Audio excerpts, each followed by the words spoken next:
You don't know the name Scott Rudin, but quite frankly, you should.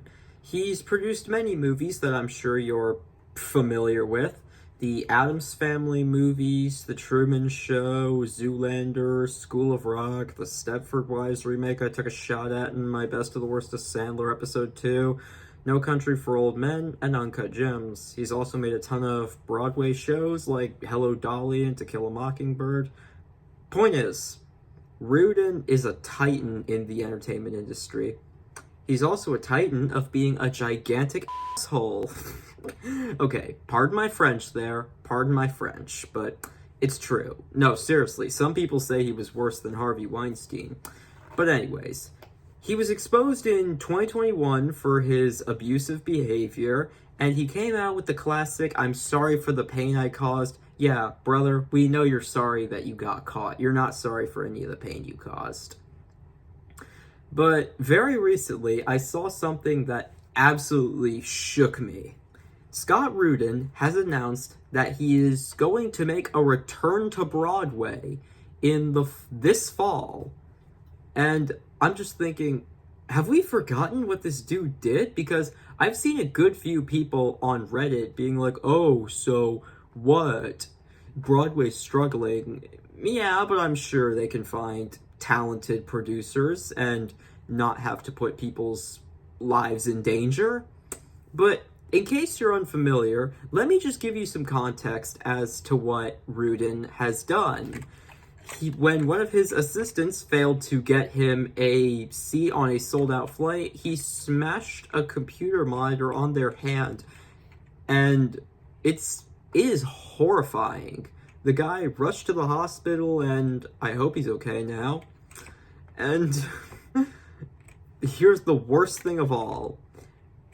He tormented one of his assistants so badly that he took his own life. He's powerful and vindictive. David Graham Casso's twin brother Kevin worked as Rudin's assistant 10 years ago. He was also thrown out of a moving car. Yeah, physically threw him out of the car. David says his twin was mentally broken by Rudin and that he never recovered.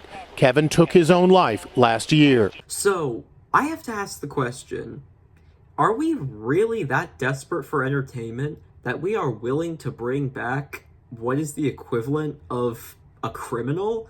Like, this Scott Rudin, to me, is a lunatic. And if we're going to allow him back into the industry, look, I don't care what he says of, "Oh, I've changed, I'm better now." Look, if you want to change, you start over in a new career. We don't need you in the entertainment industry anymore.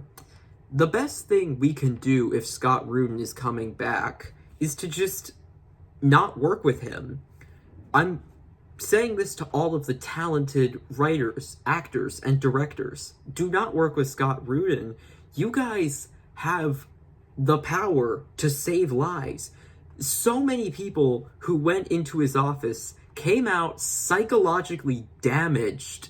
If you work with Rudin, then this is proving you are morally adrift and you do not care about people's rights. And if people just cannot resist working with him, then here's what we do. Do not pay to see anything that he's in, because while he did produce a fair number of flops, the reason Rudin stayed in the industry for so long was because he was extremely successful for the studios. So if for some reason he's actually allowed back into the industry, we do not pay to watch anything he's in. Get him out of the industry. Let's keep Hollywood. Let's keep draining the swamp of all of these lunatics. Thank you very much for watching, everybody. I hope you take what I just said to heart.